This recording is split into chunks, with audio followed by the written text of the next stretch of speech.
kita kedatangan sama Mas Rahman. Usia berapa Mas sekarang? Kita itu usia baru 22 tahun. Berani mencalonkan diri sebagai DPR RI. Sekarang kesibukan apa ya Mas? Kita kebetulan memang masih di mahasiswa di kampus Universitas Gadjah Mada.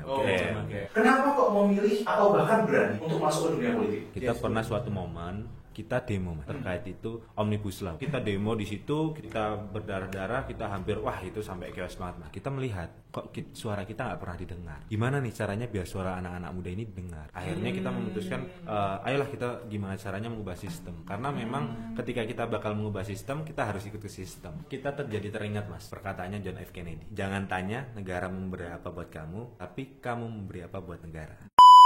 Tapi nyuwun sewu Mas, biasanya di luar ini anak muda yang berani nyalon dan masuk ke politik biasanya ini ono BKP-ane Mas.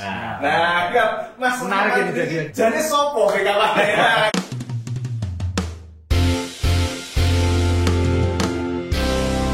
Welcome to Tripods, Troya Tribes Podcast. Oke, welcome back to Tripods, guys. Ngomong kayak gitu sama. Oh iya, susah. jadi acaranya ini memang susah disebutkan gitu. Acaranya itu memang susah karena Pak Tri yang bikin nama acaranya jadi memang susah. Saya lagi. Oke, jadi welcome back to Tripods di segmen Colek Caleg. Coba legitimasi calon legislatif. Nah, kemarin kita udah ngobrolin di obrolan sebelumnya itu sama teman-teman media. Nah, ini kita kedatangan tamu lagi. Ini dari calon legislatif. Dan spesial banget. Jadi kemarin ngobrol sama Zidan, kita undang yuk caleg yang representasi kita gitu. Maksudnya kayak dari kemarin udah caleg datang ke sini, tapi kayak usianya udah di atas nih. Udah cukup senior ya. Nah, kita mau yang lebih merepresentasikan kita gitu. Iya, maksudnya kayak karena gini, kita ngomongin beneran nggak sih ada anak muda ini bisa menjadi penyalur aspirasi kita, gitu kan? Dan dia itu punya gagasan apa, gitu kan? Dan gimana pengalaman dia mencalonkan diri, gitu kan? Kadang-kadang anak muda ini mau mencalonkan diri itu kan kayak minder. Nah, senior nanti cuma jadi rempeyek. Nah, itu jadi apa-apa, gitu kan? Nah, kita akan berdiskusi sama beliau. Ini luar biasa pada kesempatan kali ini kita kedatangan sama Mas Rahman. Mas Aulia Rahman. Panggilannya Mas Aulia atau Mas Rahman? Mas Rahman bisa. Sebenarnya ada Muhammadnya. Oh, ada Muhammad. Muhammad. Oh iya, ada Muhammad. Muhammad Aulia Rahman. Nah, oke. So Mas Muhammad Aulia Rahman, bagaimana kabarnya Mas? Alhamdulillah baik. Alhamdulillah sehat. Dari mana sih Mas? Tadi kita habis muter-muter turun ke dapil ya. Oh gitu. Jadi boleh dong Mas cerita sedikit mengenai latar belakang Mas Rahman ini. Usia berapa Mas sekarang? Kita itu usia baru 22 tahun. Baru aja 22. Sangat muda ini untuk ukuran caleg ya. Saya kira itu tadi muda itu seusia aku bro. 35. Itu kayak aku 35. Ternyata Mas Rahman ini sisi tahun loh. Jauh lebih muda lagi. Tapi berani mencalonkan diri sebagai DPR RI Yogyakarta. Dapil DIY luar biasa. Jadi nggak DPRD tapi langsung DPR RI. Luar biasa. Sekarang kesibukan apa ya Mas? Kita kebetulan memang masih di mahasiswa. Kita di kampus Universitas Gadjah Mada. Satu alma mater ya Mas? Satu alma mater. Cuma bedanya kan beliau akan lulus gitu. Kalau aku belum lulus. Ya, itu dengan atas lah itu. Jurusan apa Mas? Kita jurusan pariwisata. Pariwisata. Ilmu budaya. Fakultas Ilmu Budaya. FIB ya maksudnya. FIB. Oh, pariwisata. Oke, Mas Rahman. Yang jadi pertanyaan saya kemarin waktu kita diskusi untuk ngomongin Mas Rahman, kenapa sih ini anak muda nih bro? Maksudnya kayak masih 22 tahun dan masih mahasiswa gitu. Masih aktif lagi, masih aktif gitu kan. Baru lulus bahkan ini bahkan belum lulus gitu masih aktif sebagai mahasiswa. Kenapa kok memilih atau bahkan berani untuk masuk ke dunia politik? Oke, menarik Mas. Sebenarnya begini, kita itu memang aktif di kemahasiswaan, aktif di kepemudaan dan lain sebagainya. Kita pernah, mungkin sedikit cerita ya, kita pernah suatu momen yang mana kita demo Mas. Kita menyuarakan aspirasi teman-teman mahasiswa terkait itu Omnibus Law kemarin. Oke. Jadi kita demo di Malioboro, kita melihat suara kita nggak pernah didengar. Kita diskusi sama teman-teman, gimana nih caranya biar suara anak-anak muda ini didengar. Berarti kemarin cuma rame-rame aja. Kocok balang tadi. Kocok balang. Akhirnya kita demo di situ, kita darah-darahan, kita berdarah-darah, kita hampir wah itu sampai chaos banget mas. Dan akhirnya kita memutuskan gimana sih caranya anak-anak muda ini didengar. Akhirnya kita memutuskan ayolah kita gimana caranya mengubah sistem. Karena memang ketika kita bakal mengubah sistem, kita harus ikut ke sistem. Berarti harus masuk. Ya, ibaratnya kita bermain bola mas. Kita sebagai penonton, wah pemainku rapi. Tapi gimana caranya kita itu apa ya namanya? Pengen lihat tim kita menang dan kita harus terjun. Tapi ketika terjun pun kita harus menyiapkan apa yang kita punya untuk memenangkan tim tersebut. Nah, ibaratnya gitu. Oke, jadi dorongannya adalah supaya aspirasi teman-teman ini benar-benar langsung nyampe dan benar-benar langsung ada dampaknya. Yes. Gitu ya. Kira-kira kayak gitu. Oke. Pertanyaan saya Mas. 22 tahun. Ini luar biasa, Mas. Oke, 22 tahun aku sampai amazed gitu kan. 22 tahun udah berani gitu. Tapi nyuwun sewu, Mas. Nyuwun sewu. Biasanya di luar ini anak muda yang berani nyalon dan masuk ke politik gitu dan langsung DPR RI biasanya ini ono BKP-ane mas. Nah, mas Menarik ini jadian kali ini. Jadi sopo BKP-ane gitu loh, pertanyaannya gitu. Gimana? Memang banyak mas cerita-cerita ketika kita turun ke masyarakat ke dapil itu Mas Rahman ki wong nemburine sapa? Iya. Mungkin sedikit cerita. Memang backupan orang tua itu pernah di dunia politik. Kebetulan orang tua itu aktif di beberapa parpol dan akhirnya tapi memang orang tua nggak terlalu aktif sampai saat ini sudah pensiun lah kasarnya. Sekarang anaknya yang meneruskan ibaratnya gitu. Tapi memang backupan utama ya teman-teman di pemuda ini yang memberanikan saya maju itu teman-teman di mahasiswa. Oh justru mahasiswa malah. Jadi para dorongan dari teman-teman ini yang mendorong Mas Rahman. Iya. Bukan dari dipaksa orang tua gitu. Oh, bukan. Oke ya. Saya takutnya kan kayak gitu Mas. Ternyata dipaksaan gitu kan. Tapi memang dari dorongan hati juga memang untuk memantapkan diri lah, ayo kita bareng-bareng menyelesaikan permasalahan di Indonesia ini khususnya di DIY. Karena memang keterwakilan anak-anak muda ini di DIY belum ada. Iya sih, khususnya di DPR RI. Iya. Kayaknya belum pernah dengar sih ya ada anak muda. Karena mungkin sedikit cerita ya Mas, kita itu caleg DPR RI termuda, khususnya di DIY ini kita termuda. Keren sih. Oke, so Mas Rahman, menarik lagi. So ini masuk ke parpol di P3, Partai Persatuan Pembangunan. Menarik ini, Mas. Aku pengen tanya nih, karena di P3 nih, maksudnya jenengan masih muda, maksudnya kenapa anak muda malah kayak jenengan ini pilih P3 gitu? Biasanya kan PSI. PSI. Anak muda genjet banget kan PSI gitu loh. Menarik. P3 gitu. Ini kok P3 gitu. Jangan salah Mas, memang di P3 ini mereka mendorong anak-anak muda. Salah satunya platform yang mereka distribusikan, mereka beri itu salah satunya AMK. AMK ini Angkatan Muda Ka'bah. Nah, mereka P3 ini juga mendorong anak-anak muda untuk berkontribusi di pencalonan DPR RI tahun ini. Jadi memang P3 itu punya wadahnya sendiri. Punya wadahnya sendiri. Dan kebetulan memang kita udah gabung di P3 itu, udah berdinamika di P3 itu dari 2019. Oh, udah lama ya berarti persiapannya ini. Memang kita udah lalu mulai aktif di P3. Betul. Kita sering kumpul sama teman-teman di P3 lah, terkhusus di grassroots itu. Oke, menarik. Terus pengalaman Mas, ini kan berarti kan baru pencalonan pertama. Iya. Dan langsung DPR RI. Tanpa DPD, biasanya anak muda DPD dulu gitu loh. Iya. Nah, Langsung DPR RI. Apa Mas? Apa yang dengan rasakan? Apakah ada senioritas dalam pencalonan ini? Atau tadi kita bilang jangan-jangan cuma jadi rampahan ya dibandingkan yang senior-seniornya kan. Apakah cuma jadi jadi suaranya kurang di partai atau bagaimana pengalaman jenengan ini?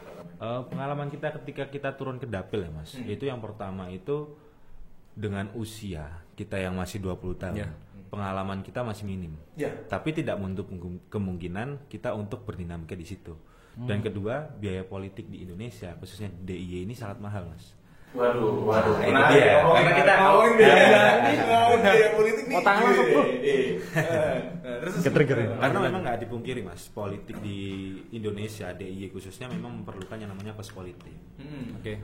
Apalagi target kita masyarakat awam dan lain sebagainya itu memang kita perlukan kos politik.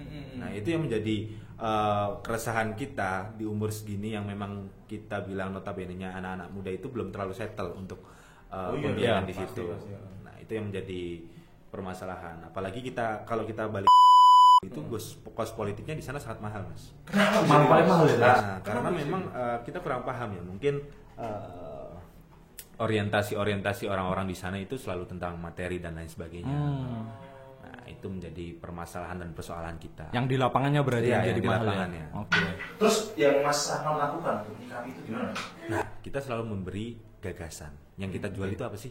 Gagasan. Karena memang segmen kita anak-anak muda, kita jual itu gagasan yang konkret yang mewakili anak-anak muda ini untuk nantinya kita bawa ke Senayan nantinya. Gitu. Ngomongin gagasan bro. Boleh dong disinggung dikit. Boleh. Ya kan? Sebenarnya itu Justru Mas, ini pokoknya ini. Saya ada ini. Gagasannya Sebenarnya Mas tuh- Rahman ini. Sebenarnya itu Mas Rahman kalau duduk besok di Senayan, Ya. itu tuh mau ngapain Nah, gitu loh. Itu oke, pertanyaannya oke, gitu. menarik. Lu ngapain Mas gitu? Kalau tadi katanya mau bisa membawa aspirasi Anak anak-anak muda, ya. Itu sebenarnya langkah konkret atau gagasan atau program yang jenengan bawa ini apa Mas? Menarik mas. Sebelum kita bahas gagasannya, kalau kita memang nargetin anak-anak muda, kita lihat bonus demografi 2045 itu ada sekitar 60%. Bahkan di DIY ini DPT daftar pemilih tetap itu hampir 50% ini anak-anak muda. Dan ketika kita turun ke masyarakat, ke anak-anak muda khususnya, yang mereka utamakan, mereka menjadi keresahannya terkait permasalahan lapangan pekerjaan. Oke. Mereka itu sangat susah mencari lapangan pekerjaan, apalagi kita lihatlah UMR DIY ini seberapa. Itu sangat minim sekali. Nah, harapannya dengan adanya kita bisa mewadahi mereka, teman-teman di pemuda ini untuk terkait lapangan pekerjaan. Karena walaupun lulus di UGM, S1 dan lain sebagainya, mereka nggak menutup kemungkinan angka pengangguran di DIY ini anak-anak muda sangat tinggi, Mas. Itu yang menjadi concern utama kita, yang pertama. Kedua, isu-isu pendidikan. Kita nggak pungkirin banyak sekali mahasiswa di DIY ini yang meresahkan isu-isu atau biaya pendidikan. Karena nggak dipungkiri DIY ini kan Yogyakarta ini terkenal kota pendidikan, kota pelajar. Ya. Ini mereka meresahkan harga pendidikan kok mahal banget tapi fasilitas nggak memadai. Dan kemarin kita setelah riset dan melakukan kajian, angka putus sekolah ini semakin tahun semakin meningkat, Mas. Karena memang tugasnya DPR RI itu memberi anggaran, mengawasi anggaran, melakukan anggaran. Memang 20% dari APBN itu dianggarkan untuk pendidikan. Nah, kita tugasnya di situ mengawasi pendidikan ini, anggaran pendidikan ini terjaring dengan baik tidak, Alokasinya tepat alokasinya tepat tidak, gitu. Kurang lebihnya seperti itu. Terus kalau sedikit ngobrolin masalah tadi Mas, masalah kesempatan kerja tadi, lapangan kerja. Itu sebetulnya harus dilakukan apa sih Mas? Satu, mengenai lapangan pekerjaan tadi, ketersediaan lapangan kerja itu. Yang kedua, mengenai UMR. Kenapa kok Jogja ini UMR-nya rendah terus? Paling rendah, Iya, paling rendah. rendah banget gitu. Itu sebenarnya kenapa sih Mas gitu? Menarik Mas, kalau kita bicara tentang lapangan pekerjaan yang memang kita concern di situ terkait masalah ekonomi kreatif, salah satunya UMKM. Memang kita pengen mengajak teman-teman mahasiswa ini, teman-teman pemuda ini, ayo kita gimana caranya melakukan riset, melakukan kajian tentang UMKM. Kita selalu beri lapangan pekerjaan di industri kreatif. Mas. Terkait masalah UMR itu sebenarnya terkait lapangan pekerjaan dan UMR ini sebenarnya ranahnya eksekutif pemerintah daerah. Memang kita di situ bisa melakukan kebijakan di rancangan undang-undang, pembuatan undang-undang itu untuk apa ya, mengawasi berjalannya undang-undang pemerintahan daerah itu seperti apa dan lain sebagainya, seperti itu. Kalau sebenarnya item yang mempengaruhi perhitungan UMR sendiri itu apa sih Mas? Biasanya kebutuhan daerah tersebut. Kebutuhan daerah tersebut. Memang kita itu kemarin ngaji tentang UMR Mas, ketika kita naikkan seperti apa, ketika kita turunkan seperti apa dan lain sebagainya. Tapi kita nggak dipungkiri daerah istimewa Yogyakarta ini daerah ternyaman kedua. Walaupun dengan UMR yang paling rendah, mereka sangat bahagia Mas. Oke. Iya. Tapi itu sedikit menarik ini mas. Kita diskusi aja biar agak berjalan. Artinya gini, kalau kita ngomongin UMR, oke dari UMR Jogja dikatakan rendah dan sebagainya. Nah, cuman masalahnya adalah kalau UMR langsung dinaikkan, nasib pengusaha UMKM-nya bagaimana? Kan seperti itu. Ini kan jadi kayak paradoks gitu kan. Jadi paradoks gitu. Ini UMKM-nya bagaimana? Mampu nggak mereka bayar UMR tinggi kan gitu ya? Pertanyaannya kan begitu. Dan menurut saya idenya Mas Rahmat ini keren. Artinya salah satu fokusnya adalah peningkatan dari ekonomi kreatifnya, gitu kan? Maka semakin banyak lapangan pekerjaan tersedia, gitu kan? Nah ini orang akan istilahnya SDM-nya bisa meningkat. Nah ini kan supply-nya sedikit, demand-nya banyak. Gitu. Jadi kan kita memaksa orang untuk bayar UMR tinggi juga mereka nggak mau. Gitu kan? Nah seperti itu sebenarnya idenya tuh keren banget sih. Nah lalu untuk yang masalah kedua tadi mas, masalah di pendidikan. Gitu. Nah dari isu itu sebetulnya menurut Mas Rahmat apa yang bisa dilakukan oleh legislatif? Tadi saya jelaskan mas, aku jelasin bahwasanya tugas DPR RI ini mengawasi APBN ini berjalan dengan baik atau tidak. Jadi dana 20% dari APBN ini terjaring, teralokasikan dengan baik atau tidak. Karena memang ibaratnya banyaklah permainan-permainan di dalamnya. Nah itu kita coba floor kan dalam forum nanti yang di DPR RI seperti apa. Karena memang fungsi kita mengawasi. Gitu. Atau selama ini apakah menurut Mas Rahmat ada yang belum tepat? Ya kita lihat dari dana riset yang kita bikin mas. Karena dari tahun ke tahun dana angka putus sekolah itu semakin banyak. Bukannya semakin berkurang, tapi ada semakin banyak. Nah, ada kesalahan di situ. Nah kesalahan di situ yang lagi kita cari seperti apa. Oke, menarik. Jadi kan ada pertanyaan. Mungkin Ini sama mahasiswa nih. Sama mahasiswa. Sama mahasiswa. Kan gini nih, mungkin tadi secara based on data sebenarnya 50% ya hampir tuh pemilih tuh anak muda kan? Iya betul. Tapi realitanya dari anak muda itu masih banyak yang apatis tentang politik. Oh iya betul. Nah, Betul. strateginya piye mas itu? Maksudnya anak muda kan 50% ini berarti hampir udah menjadi mayoritas lah 50+1 kan. Tapi kenyataannya masih banyak yang apatis tuh loh. Yang nggak mau aku ya udahlah bodo amat ntar apa calegku siapa atau bahkan presidennya aja siapa tuh mereka masih belum tahu mau milih siapa gitu loh. Mending aku golput lah. Karena aku juga kayak gitu mas sebelumnya. Aku juga kayak gitu. Yang bahkan nggak mudah aja gitu ya mas ya. Maksudnya aku juga udah nggak usia mahasiswa lah ya gitu. Itu aja aku kayak apatis maksudnya kayak ngapain sih gitu. Ngapain nih? Nggak ke TPU gitu kan. Paling kebutuhannya tuh paling ke TPU cuma buat foto Instagram gitu loh. Eksistensi aja. Nah itu apa mas untuk men-trigger teman-teman itu? Strateginya seperti apa sih mas itu? Ya mungkin apalagi besok tanggal 14 Februari. Iya. Tentunya hari Valentine. Valentine sama pacarnya. Bareng-bareng ke TPU gitu ya. Kadang-kadang kalau anak muda apatis itu kadang-kadang ya bangun aja enggak buat kita. Betul kan. Nah, kita memang mengutamakan gagasan yang baik untuk mahasiswa, kedekatan emosional dengan teman-teman pemuda itu seperti apa. Itu yang dibangun dulu berarti. Kita bangun kedekatan emosional karena memang angka golput di DIY ini sangat besar. Karena mereka itu anak-anak muda ini nggak kenal siapa yang bakal dicoblos, siapa yang menjadi wakil mereka itu tidak kenal. Mereka nggak kenal. Nah itu yang menjadi concern utama kita untuk meyakinkan bahwasanya saya itu layak loh untuk mewakilkan anak-anak muda. Nah dengan apa? Dengan kita adu gagasan, kita jual gagasan yang konkret bagi mereka, kedekatan emosional dan lain sebagainya. Karena memang habit anak-anak muda kan berbeda-beda. Ada yang skena, Gen Z. Nah, kanal apa aja yang digunakan mas untuk menyalurkan atau mengkampanyekan gagasan-gagasan? Nah, kita kemarin itu melakukan diskusi dua arah. Kita berdiskusi sama teman-teman pemuda itu terkait pemuda Jogja bisa apa, pemuda Sleman bisa apa, pemuda DIY bisa apa. Itu yang kita lakukan untuk menjaring aspirasi-aspirasi pemuda itu bisa apa. Nah dari situ kita lihat bahwasanya kebutuhan pemuda ini seperti apa dan lain sebagainya, sehingga apa ya arah gerak kita juga nggak terlalu punya gaya. Kemana-mana gitu ya. Makanya itu kenapa jenengan banyak aktif di organisasi kemahasiswaan aja mas. Iya. Secara tidak langsung bisa turun tangan langsung ke mereka ini seperti apa nih kondisinya dan tahu lapangannya gitu loh, maksudnya. Kalau ngomongin itu oke mas, itu yang dilakukan. Nah terus kan sekarang kan eranya Gen Z ini kan eranya sosial media, teknologi informasi yang berkembang pesat gitu. Nah sebenarnya kalau menurut Mas Rahmat sendiri ini peran sosial media ini di kancah pemilu 2024 gimana sih? Oh, sangat penting karena memang nggak dipungkiri digital marketing atau platform media sosial dan lain sebagainya itu sangat penting untuk apapun itu. Kadang-kadang kita bangun tidur pun masih pegang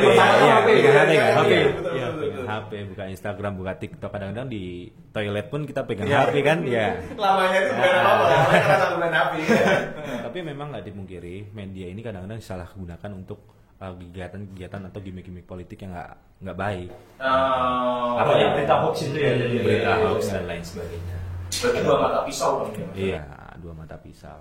Karena memang nggak dipungkiri apa iya kita bakal memilih pemimpin yang joget-joget di TikTok kan kita lucu juga kan Mas. Kita harus punya pemilihan pemimpin yang memiliki gagasan konkret buat diri kita pribadi dan masyarakat Indonesia sekitarnya kan gitu. Iya. Oh, oke. Nah, untuk ini Mas, ada lagi sih? Aku pengen tanya gini Mas, masih menyangkut pemuda apatis nih. Oke. Kan tadi menyinggung kalau kebanyakan yang memilih itu bahkan nggak kenal. Ya. Ini kan berarti dari track record sebelum-sebelumnya nih. Nek pendapatnya jenengan nih, memang sebelum-sebelumnya itu kurang mengkampanyekan istilah gerilyanya ke mereka, ke anak muda. Atau mereka anak mudanya itu yang bener-bener wis bandel wae lah.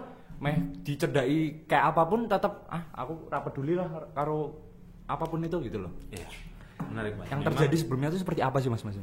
Memang kita ini dari SMA pun aktif di dunia kepemudaan. Kita aktif sebagai atlet pencak silat juga. Nah, kita juga aktif di Muhammadiyah.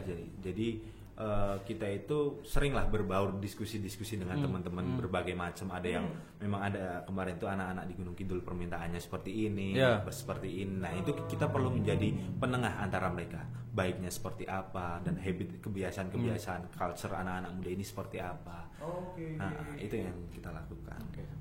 Karena memang nggak dipungkiri anak-anak muda ini menurut kita punya 3 aspek yang berbeda dengan sesepuh lah. Betul. Kita sebagai caleg muda yang pertama kita berani. Kita harus berani lantang menyuarakan bahwasanya demokrasi di Indonesia ini sedang tidak baik-baik aja. Contohnya karena kita sebagai mahasiswa UGM kemarin aja kita lihat BMKM UGM yang mengkritik keras presiden kita Jokowi dengan statement bahwasanya Jokowi ini alumnus Paling memalukan. Jokowi aja dikata memalukan, apalagi saya kalau lulus gitu loh. Iya. Memalukan. Dan kedua anak-anak muda ini idealis orangnya. Mereka itu tidak bisa ditunggangi dengan siapapun.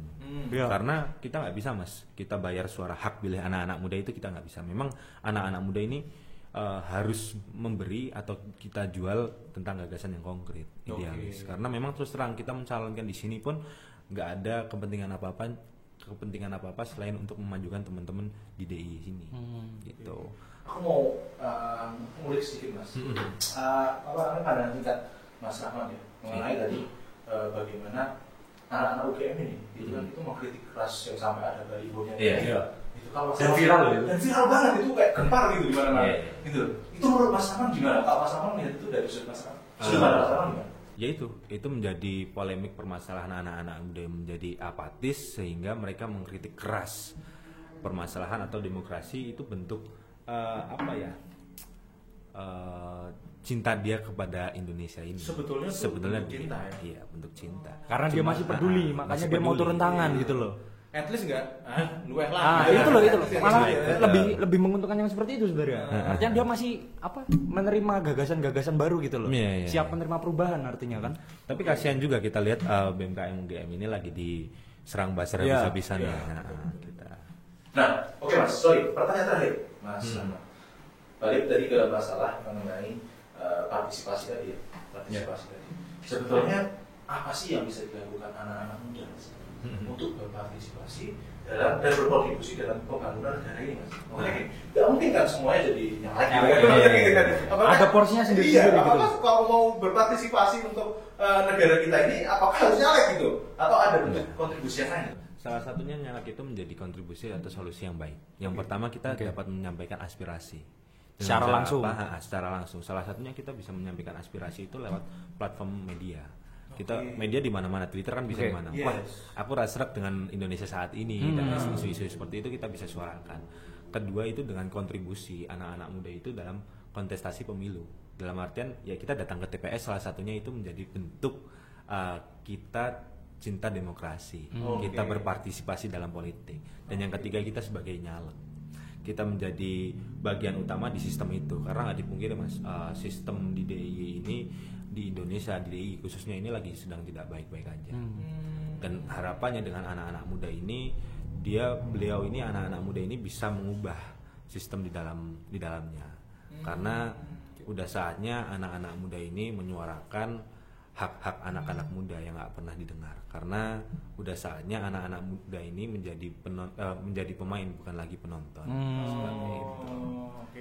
So kontribusinya at least nggak apatis lah ya. Iya. Bentuk apapun itu, sesederhana ikut nyoblos, ikut milih, ya kan. Syukur-syukur ikut bisa mengkritisi, gitu kan. Nah syukur-syukur lagi kalau misalkan memang cukup berani untuk bisa masuk ke kontestasinya, gitu kan. Oke. Karena memang kita teringat Mas, perkataannya John F. Kennedy. Oke. Jangan tanya negara memberi apa buat kamu, tapi kamu memberi apa buat negara. Statement terakhir Mas, statement terakhir. Sebagai representasi dari anak-anak muda, dan ini kayaknya aku baru ketemu ini. Caleg DPR RI dari Jogja. Ternyata yang termuda juga. Ternyata yang termuda juga. Statement terakhir untuk teman-teman pemuda-pemuda di luar. Oke, mungkin statement terakhir atau closing statement. Ya. Teman-teman pemuda, kita mengajak ke teman-teman pemuda ini, ayo kita suarakan hak pilih kita dengan baik, dengan benar. Jangan sampai mencoblos pemimpin-pemimpin atau wakil yang salah, karena memang itu menentukan daerah istimewa Yogyakarta 5 tahun ke depan. Harapannya pilih pemimpin atau wakil yang memang kita kenal baik, kita tahu gagasan konkret seperti apa, kita lihat gagasan yang kita beri seperti apa dan lain sebagainya. Mungkin seperti itu. Oke. Mantap. So, thank you so much Mas Rahman udah mampir ke sini. Jadi spill sedikit bro. Ini aku rencana mau sama Mas Rahman untuk bikin diskusi yang lebih ramai Lebih nanti lagi. ya. Dua arah. Dua arah. Kalau ini kan cuma yang tanya cuma kita berdua ya kan. Siapa tahu nanti kita pengen bikin Ada acara. pertanyaan-pertanyaan. Semoga Mas Rahman juga berkenan, gitu kan. Nanti kita pengen bikin acara untuk teman-teman itu bisa hadir ke diskusi kita. Boleh, ya kan? Kayaknya kalau anak muda itu enak di coffee shop kan. Iya. Ya, di coffee shop kan ya. Sekian coffee shop. Sambil ngopi ya, sambil ngopi-ngopi kita panggil mungkin kalau Mas Rahman berkenan nanti juga kita undang dari perwakilan yang ada di Malaysia juga untuk kita diskusi sama teman-teman yang muda juga. Boleh. Nah, kita bikin live kayaknya seru ya. Kita bikin live kayaknya seru ya kan. Oke, so thank you so much sekali lagi Mas Rahman. Semoga sukses di kontestasi kali ini dan semoga bisa menyuarakan anak-anak muda, inspirasi anak muda, iya kan? representasi anak muda. Representasi anak muda. So, sampai jumpa teman-teman semuanya. Sampai ketemu di colek-colek berikutnya. See you.